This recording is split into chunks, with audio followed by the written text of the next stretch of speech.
this bead here, this is a fire polish bead, but what I did to create this consistent larger loop is using our loop making pliers here, and you're going to see that they have different millimeters marked on the barrel. So it goes to 2, 3, 4, 5, 6, 7, and 8. I use the 4 millimeter. So I'm just going to string that onto an eye pin and hold the wire near the 4 millimeter line in the plier right there.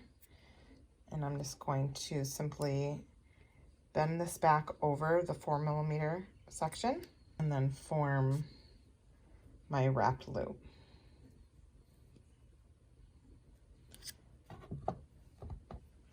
So now I have a nice large wrapped loop, and when I make my second one, it will be completely consistent in size by using that loop making plier where it's marked.